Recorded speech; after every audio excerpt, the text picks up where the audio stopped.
ان الحمد للہ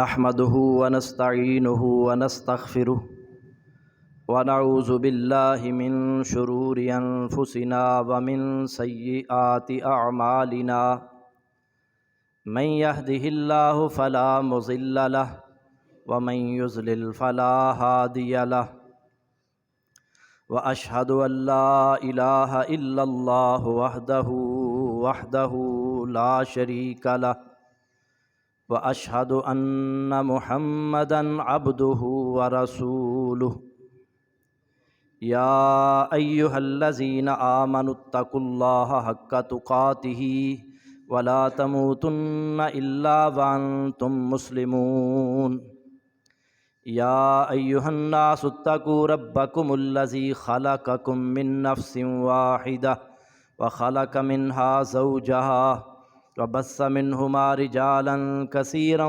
ونساء واتقوا الله الذي تساءلون به والأرحام إن الله كان عليكم رقيبا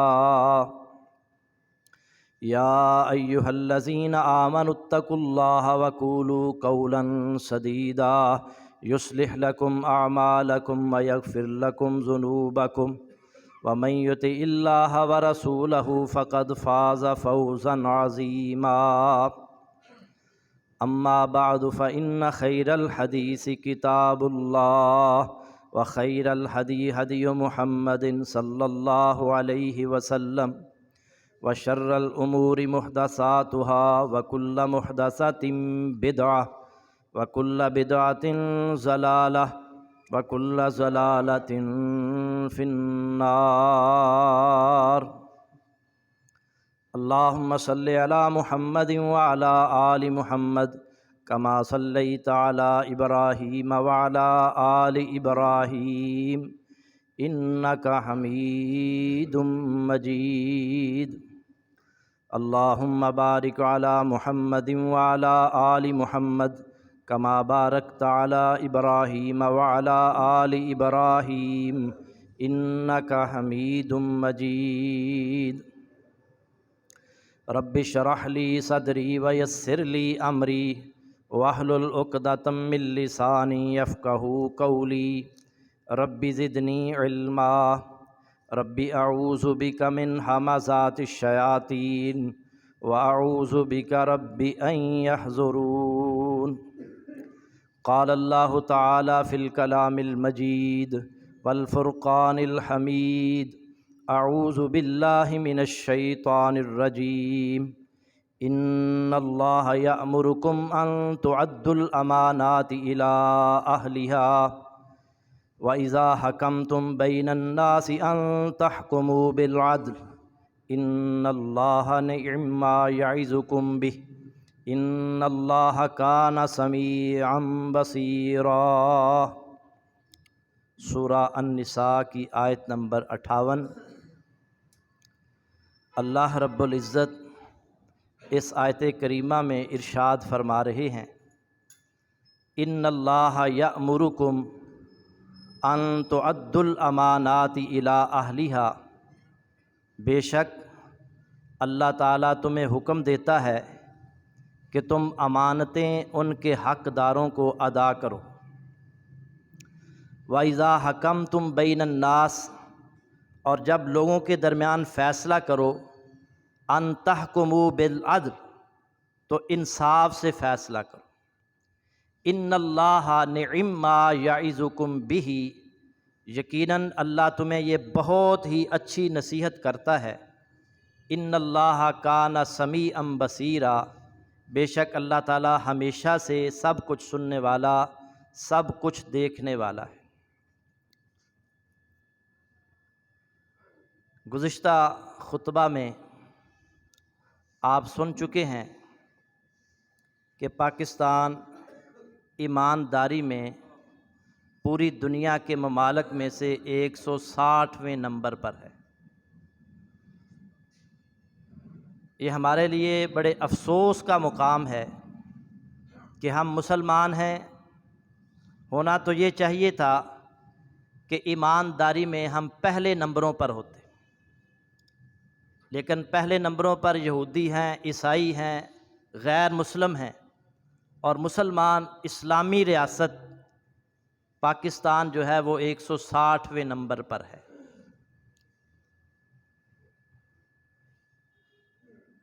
تو میں نے یہ سلسلہ شروع کیا ہے کہ ایمانداری کیا ہے، امانت کسے کہتے ہیں، اس کا مفہوم آپ گزشتہ خطبہ میں سن چکے ہیں، اس کی اہمیت بھی گزشتہ خطبہ میں آپ کے سامنے رکھی گئی تھی۔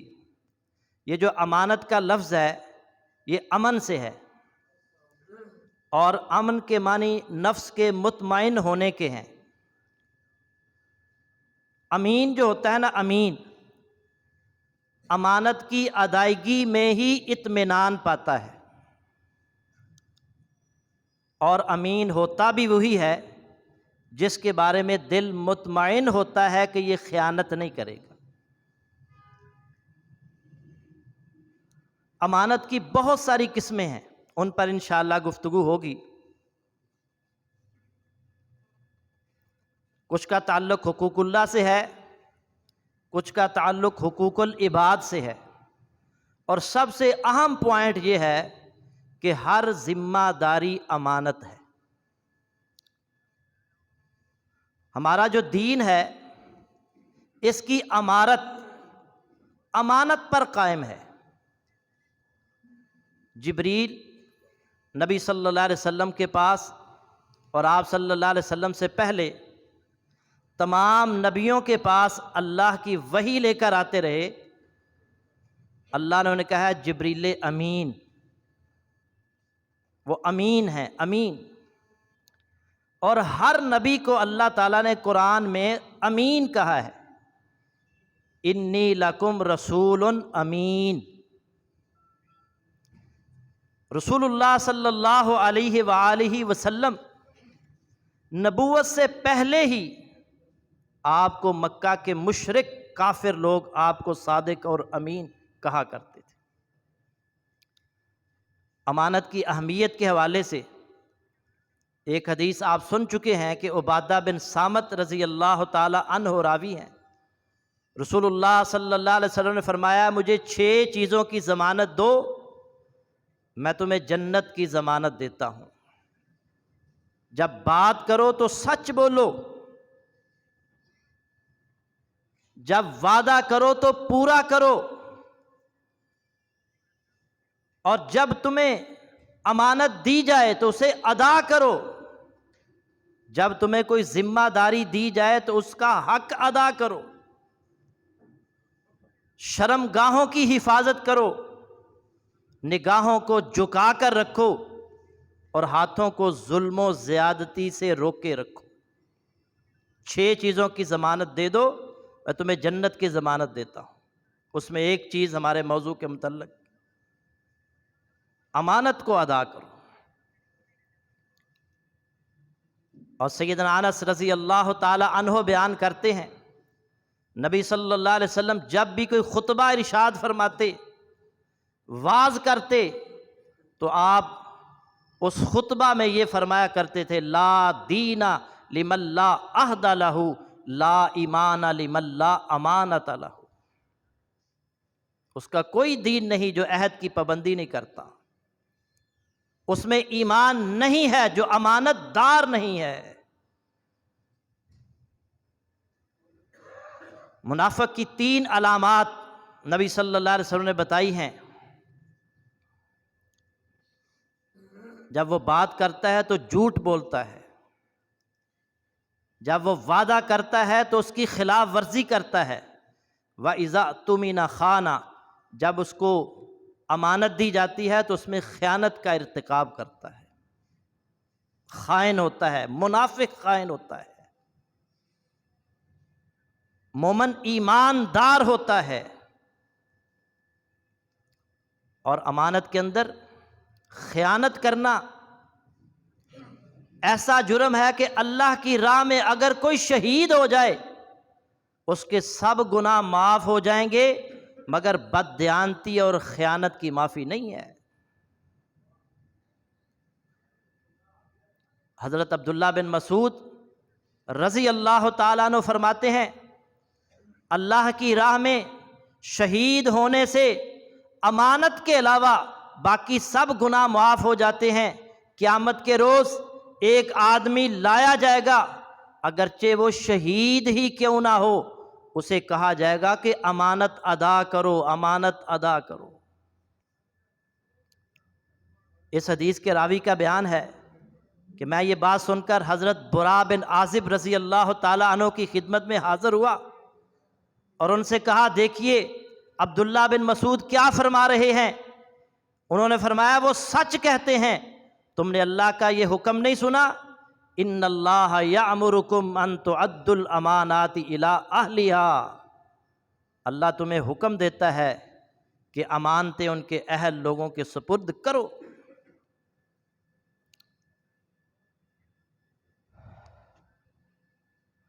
حضرت عبد الرحمن بن حارث رضی اللہ تعالیٰ عنہ فرماتے ہیں ہم رسول اللہ صلی اللہ علیہ وسلم کے پاس تھے، آپ نے پانی طلب کیا، آپ کے پاس پانی لایا گیا، آپ نے اپنا مبارک ہاتھ اس پانی میں ڈالا، وضو کرنے لگے۔ صحابہ کرام وضو کے قطرے زمین پر گرنے نہیں دے رہے، انہیں اٹھا رہے ہیں، اپنے جسم پر مل رہے ہیں، اور جو باقی پانی بچتا ہے ایک ایک گھونٹ کر کے صحابہ پی لیتے ہیں۔ نبی صلی اللہ علیہ وسلم انہیں مخاطب کر کے کہتے ہیں اے میرے صحابہ تم نے ایسا کیوں کیا؟ وہ کہتے ہیں اللہ کے نبی آپ کی محبت میں ایسا کیا ہے۔ تو آپ صلی اللہ علیہ وسلم نے کیا فرمایا؟ آپ نے فرمایا فَإِنْ أَحْبَبْتُمْ أَن يُحِبَّكُمُ اللَّهُ وَرَسُولُهُ، اگر تم چاہتے ہو کہ اللہ تعالیٰ اور اس کا رسول تم سے محبت کریں، فَأَدُّوا إِذَا اؤْتُمِنْتُمْ، جب تمہیں امانت دی جائے اسے ادا کرو۔ امانت داری، جب تمہیں کوئی ذمہ داری سونپی جائے اس میں خیانت کا ارتکاب نہ کرو۔ جب تمہارے پاس امانت رکھی جائے اس میں خیانت کا ارتکاب نہ کرو۔ وَاصْدُقُوا إِذَا حَدَّثْتُمْ، جب بات کرو تو سچ بولو۔ وَأَحْسِنُوا جَوَارَ مَنْ جَاوَرَكُمْ، اور اپنے پڑوسی سے حسن سلوک کا مظاہرہ کرو۔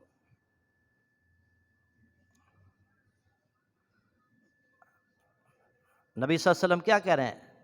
اگر تم امین بنو گے، امانت دار بنو گے، تو پھر اللہ تم سے محبت کرے گا، رسول تم سے محبت کرے گا۔ اس سے پتہ چلا خیانت کرنے والوں سے اللہ محبت نہیں کرتا، بددیانتی کرنے والوں سے اللہ محبت نہیں کرتا، ایمانداروں سے اللہ محبت کرتا ہے، اس کا رسول ایمانداروں سے محبت کرتا ہے۔ اور اس سے یہ بھی پتہ چلا کہ اللہ کے نبی صلی اللہ علیہ وسلم کی محبت چاہتے ہیں تو گلیاں سجانے کی بجائے، بازاروں کو سجانے کی بجائے اللہ کے نبی صلی اللہ علیہ وسلم کے احکامات جو ہیں ان پر عمل کرو، پھر اللہ کی اور اس کے رسول کی محبت حاصل ہو۔ امانت داری جو ہے نا، یہ عزت کا باعث ہے۔ انسان کو جو امین ہوتا ہے، جو امانت دار ہوتا ہے، معاشرے کے اندر اس کو عزت ملتی ہے۔ نبی صلی اللہ علیہ وسلم نبوت سے پہلے ہی صادق اور امین آپ کو کہا جاتا تھا۔ ایک وقت ایسا بھی آیا جب حجر اسود کو اس کی جگہ پر نصب کرنا تھا، قبائل کے درمیان اختلافات پیدا ہو گئے، کوئی کہنے لگا ہم نصب کریں گے، دوسرا کہنے لگا ہم نصب کریں گے، تیسرا کہنے لگا ہم نصب کریں گے، لڑائی جھگڑے اختلافات۔ ابو امیہ مخزومی کہنے لگا ایسا کرتے ہیں کہ کل صبح جو بھی حرم میں سب سے پہلے داخل ہوگا اس سے ہم فیصلہ کروا لیں گے۔ سب راضی ہو گئے، چنانچہ سب سے پہلے حرم میں محمد رسول اللہ صلی اللہ علیہ وسلم داخل ہوئے۔ آپ ابھی نبی نہیں بنے۔ جب رسول اللہ صلی اللہ علیہ وسلم کو انہوں نے دیکھا، انہوں نے کیا کہا؟ ھذا الامین رضیناہ ھذا محمد صلی اللہ علیہ وسلم، ھذا الامین، یہ امین ہیں، رضیناہ، ہم ان سے راضی ہیں، ھذا محمد، یہ محمد صلی اللہ علیہ وسلم ہیں۔ انہوں نے امین کا لفظ استعمال، ھذا الامین، یہ امین ہے، یہ خیانت نہیں کریں گے، عدل و انصاف پر مبنی فیصلہ کریں گے۔ نبی صلی اللہ علیہ وسلم کہتا ہے ایک چادر لے کے آؤ، چادر لائی گئی، نبی صلی اللہ علیہ وسلم نے حجر اسود کو اس چادر کے درمیان میں رکھا، اور پھر 4 سرداروں سے کہا جن کے اندر اختلافات تھے، ایک ایک چادر کے کونے کو پکڑو۔ انہوں نے چادر کے کونے کو پکڑا اور اٹھایا۔ نبی صلی اللہ علیہ وسلم جب حجر اسود کی جگہ آئی تو آپ نے حجر اسود کو اٹھا کر اس کی جگہ پر نصب کر دیا۔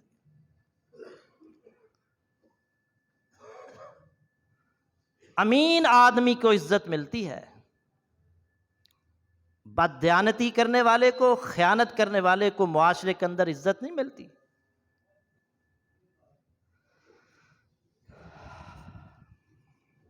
حضرت یوسف علیہ السلام عزیز مصر کے گھر میں رہے،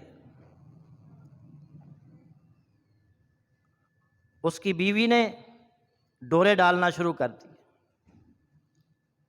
اور اللہ رب العزت نے یوسف علیہ السلام کو بچا لیا۔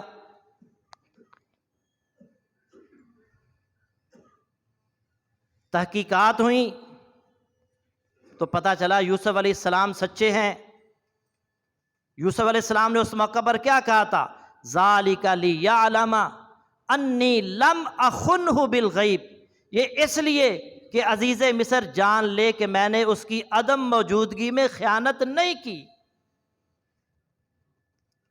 وَأَنَّ اللَّهَ لَا يَهْدِي كَيْدَ الْخَائِنِينَ، سورہ یوسف آیت نمبر 52۔ بلا شبہ اللہ خیانت کرنے والوں کا مکر و فریب چلنے نہیں دیتا۔ عزیز مصر کی بیوی نے کتنے مکر و فریب کیے، کتنی چالاکیاں کیں، کتنے کرتب دکھائے، مگر اللہ رب العزت نے اس کا پردہ چاک کر دیا، اور وہ خود پکار اٹھی، انا راودتہ عن نفسہ، میں نے اپنا مطلب نکالنے کی بڑی کوشش کی تھی، وَإِنَّهُ لَمِنَ الصَّادِقِينَ، اور یوسف علیہ السلام تو بالکل سچے ہیں۔ عزیز مصر کو معلوم ہوا کہ یوسف علیہ السلام سچے ہیں، امین ہے، میرے گھر کے اندر رہ کر، اور بیوی نے ڈورے ڈالنے کی کوشش بھی کی مگر انہوں نے خیانت کا ارتکاب نہیں کیا۔ اس نے پھر کیا کہا تھا؟ اِنَّكَ الْيَوْمَ لَدَيْنَا مَكِينٌ امین، سورہ یوسف آیت نمبر 54۔ آج سے آپ ہمارے ہاں قدر و منزلت رکھتے ہیں اور آپ کی امانت پر، اس لیے کہ مکین امین، آپ امانت دار ہیں۔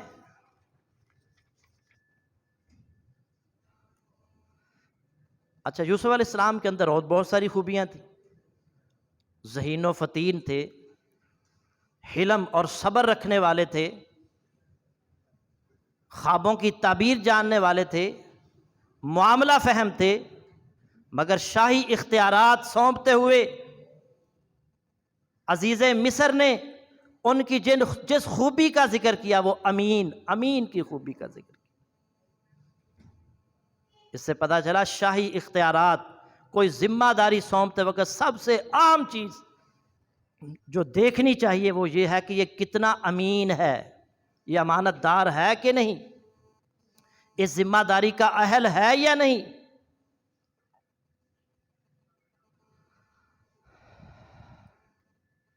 موسیٰ علیہ السلام کا واقعہ دیکھ لیں۔ موسیٰ علیہ السلام سے ایک بندہ قتل ہو گیا، مصر سے بھاگ نکلے، مدین پہنچتے ہیں، اور وہاں جا کر کیا دیکھتے ہیں؟ ایک جگہ پر بہت سارے لوگ اپنے جانوروں کو پانی پلا رہے ہیں، اور 2 لڑکیاں اپنے جانور لے کر الگ ایک جگہ کھڑی ہیں۔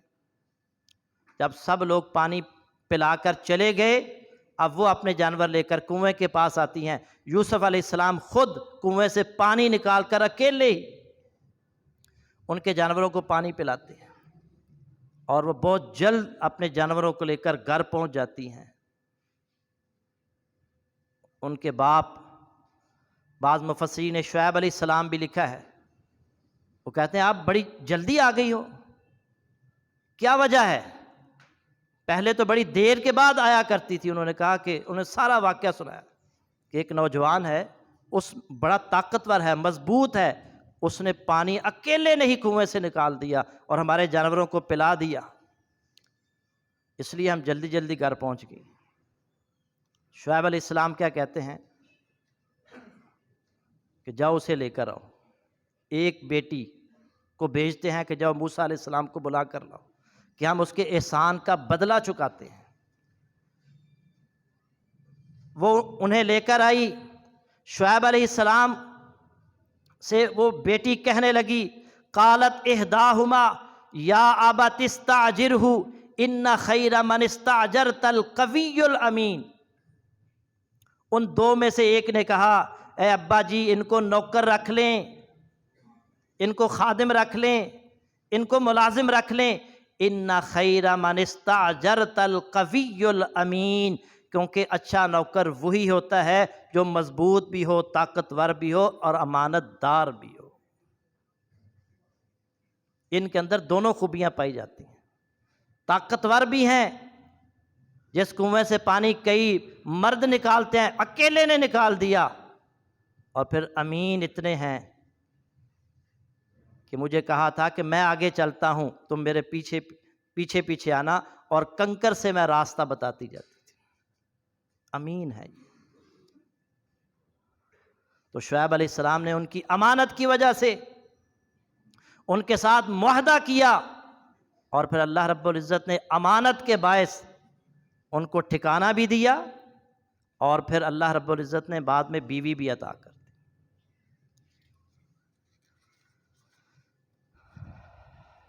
اسی طرح تجارت کے اندر بھی شہرت اور نیک نامی اسے ملتی ہے جو امین ہو، جو امانت کی پاسداری کرنے والا ہو، جو وعدہ کی پابندی کرنے والا ہو۔ اور ایسے آدمی کا کاروبار عروج پر پہنچتا ہے، اللہ رب العزت قیامت والے دن اسے انبیاء اور صلحاء کا رفیق بنائے گا۔ ابو سعید خدری رضی اللہ تعالی عنہ راوی ہیں، رسول اللہ صلی اللہ علیہ وسلم نے فرمایا، التاجر الصدوق الامین مع النبیین والصدیقین والشہداء۔ ترمذی میں روایت موجود ہے، سچا اور امانت دار تاجر قیامت کے روز صدیقین اور شہداء کے ساتھ ہوگا۔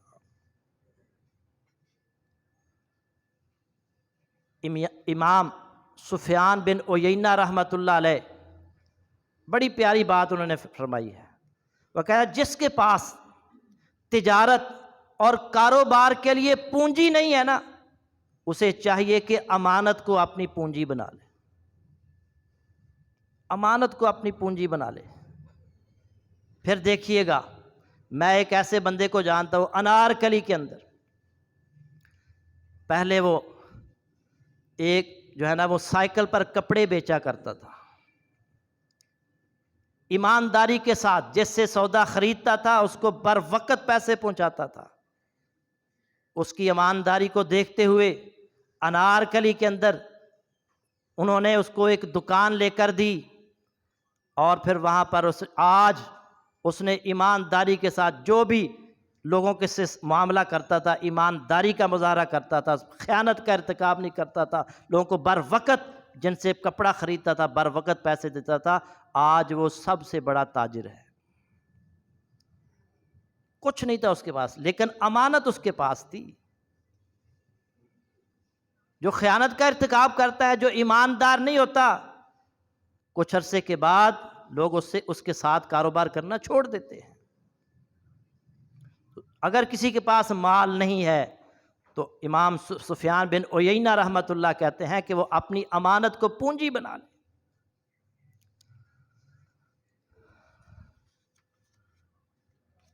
یہ جو حکومتی منصب ہوتا ہے نا، یہ بھی امانت ہے۔ میں نے بتایا تھا نا کہ امانت کی بہت ساری قسمیں ہیں، تو حکومتی منصب یا کوئی بھی کسی جگہ پر آپ سرکاری ملازم ہیں تو وہ منصب آپ کے پاس امانت ہے۔ کوئی بھی ذمہ داری آپ کو ملتی ہے، وہ ذمہ داری آپ کے پاس امانت ہے، اس کو صحیح طرح ادا کرنا ہے۔ اس میں خیانت کا ارتکاب یہ ہے کہ آپ اس کی ذمہ داری پوری نہیں کرتے۔ سیدنا ابو ہریرہ رضی اللہ تعالیٰ عنہ روایت کرتے ہیں، نبی صلی اللہ علیہ وسلم نے فرمایا اذا ضیعت الامانۃ فانتظر الساعہ، جب امانت ضائع کر دی جائے تو پھر قیامت کا انتظار کرو۔ آپ سے عرض کیا گیا امانت کے ضائع ہونے کا کیا معنی ہے؟ آپ نے فرمایا اذا وسد الامر اذا غیر اہلہ، جب کوئی نااہل کو منصب سونپ دیا جائے تو پھر قیامت کا انتظار کرو۔ آج ہمارے ملک کا ایک بہت بڑا المیہ ہے، وزیروں کو دیکھ لیں، مشیروں کو دیکھ لیں، عام دفتروں میں کام کرنے والے آفیسرز کو دیکھ لیں، اکثریت نااہل لوگوں کی ہے۔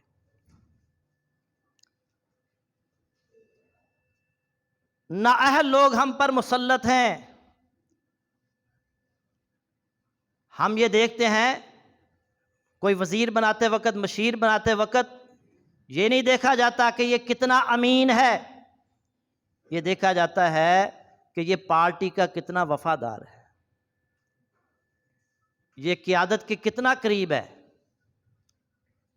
آج عہدہ دیتے وقت یہ چیزیں دیکھی جاتی ہیں، جبکہ عہدہ دیتے وقت سب سے اہم چیز جو عزیز مصر نے نوٹ کی تھی یوسف علیہ السلام کی، وہ امین ہونا تھا۔ نبی صلی اللہ علیہ وسلم آپ عہدہ دیتے وقت بہت ساری مثالیں دی جا سکتی ہیں۔ آپ نے جب عہدے دیے تھے تو آپ نے اس کے اہل لوگوں کو عہدے دیے تھے، نااہلوں کے سپرد نہیں معاملات کیے۔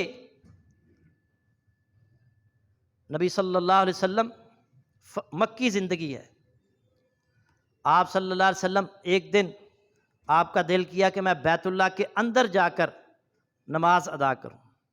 عثمان بن طلحہ کے پاس بیت اللہ کی چابیاں تھیں، ان سے کہا مجھے بیت اللہ کی چابیاں چاہیے، میرا دل کرتا ہے کہ میں اندر جا کر نماز ادا کروں۔ انہوں نے چابیاں دینے سے انکار کر دیا، کہا کہ قریش والوں نے میری ذمہ داری لگائی ہے کہ محمد رسول اللہ اور ان کے ساتھیوں کو چابیاں نہیں دینی۔ آپ اصرار کرتے ہیں، بار بار کہتے ہیں، مگر اس نے چابیاں دینے سے انکار کر دیا۔ آپ نے فرمایا ایک وقت آنے والا ہے اے عثمان، یہ بیت اللہ کی چابیاں میرے ہاتھ میں ہوں گی، میں جس کو چاہوں گا دوں گا۔ وہ کہنے لگا اس دن قریش والے ذلیل ہو جائیں گے۔ آپ نے فرمایا نہیں، ذلیل نہیں ہوں گے، اللہ انہیں کی عزت میں اور اضافہ کرے گا۔ وقت گزرتا گیا، تھوڑے ہی عرصے کے اندر مسلمان مکہ میں فاتح کی حیثیت سے داخل ہوئے۔ نبی صلی اللہ علیہ وسلم بیت اللہ سے بتوں کو پاک کرتے ہیں، اور آپ صلی اللہ علیہ وسلم جب بتوں سے پاک کر دیا، آپ کے ہاتھ میں وہی بیت اللہ کی چابیاں ہیں، اور آپ یہ آیت پڑھتے ہوئے آ رہے ہیں ان اللہ یامرکم ان تعدوا الامانات الی اہلھا۔ آپ بیت اللہ کی چابیاں لہرا رہے ہیں۔ نبی صلی اللہ علیہ وسلم کے چچا عباس کہتے ہیں اللہ کے نبی بیت اللہ کی چابیاں بنو ہاشم کو دے دیجئے، آپ انہیں چابیاں نہیں دیتے۔ سیدنا علی رضی اللہ تعالی عنہ جو داماد ہیں، نبی صلی اللہ علیہ وسلم سے کہتے ہیں اے اللہ کے نبی بیت اللہ کی چابیاں ہمیں دے دیجئے، آپ اپنے داماد کو بھی بیت اللہ کی چابیاں نہیں دیتے۔ نبی صلی اللہ علیہ وسلم فرماتے ہیں عثمان بن طلحہ کدھر ہے؟ یہ صلح حدیبیہ اور فتح مکہ کے درمیانی دور میں مسلمان ہو چکے تھے۔ کہا عثمان بن طلحہ کدھر ہیں؟ ان کو بلایا گیا، نبی صلی اللہ علیہ وسلم نے بیت اللہ کی چابیاں انہیں سونپتے ہوئے فرمایا ہا کا مفتاحک یا عثمان، اے عثمان اپنی کنجی لے لو، اپنی چابیاں لے لو، آج وفا کا سلوک کا دن ہے اس کو۔ اور پھر نبی صلی اللہ علیہ وسلم نے فرمایا میں یہ اعلان کرتا ہوں کہ یہ قیامت تک یہ چابیاں تیرے خاندان میں رہیں گی، کوئی ظالم کے سوا انہیں کوئی تم سے چھین نہیں سکے گا۔ نبی صلی اللہ علیہ وسلم نے چابیاں کیوں دیں؟ ایک تو یہ کہ اس نے نبی صلی اللہ علیہ وسلم اس وقت جب اس کے پاس اختیار تھا، اقتدار تھا، اس نے بیت اللہ کی چابیاں دینے سے انکار کر دیا۔ جب رسول اللہ کے پاس اختیار آیا، اقتدار آیا، تو آپ نے اسی شخص کو چابیاں دیں۔ برے سلوک کے جواب میں اچھے سلوک کا مظاہرہ کیا، اچھے اخلاق کا مظاہرہ کیا۔ اور دوسری اہم ترین بات یہ معلوم ہوئی کہ اس شخص نے جب قریش والے بیت اللہ کے ذمہ دار تھے، اس کو ذمہ داری انہوں نے سونپی تھی، اس نے اپنی اہلیت ثابت کی تھی، نبی صلی اللہ علیہ وسلم کو بیت اللہ کی چابیاں نہیں دی۔ نبی صلی اللہ علیہ وسلم نے اس کی اس اہلیت کی بنا پر آپ صلی اللہ علیہ وسلم نے اس کو بیت اللہ کی چابیاں دے دی اور فرمایا قیامت تک تیرے خاندان میں رہیں گی۔ آج بھی بیت اللہ کی چابیاں اسی خاندان میں چلی آ رہی۔ اہلیت جو ہے، کسی بھی بندے کو عہدہ دیتے وقت اگر آپ نے نااہل کو ذمہ داری سونپ دی تو پھر ادارے تباہ ہوں گے، پھر ملک تباہ ہوں گے، پھر دفتر کے دفتر تباہ ہوں گے۔ اللہ تعالیٰ امانت کو سمجھنے کی توفیق عطا فرمائے، اللہ تعالیٰ ہمیں ایماندار بنائے۔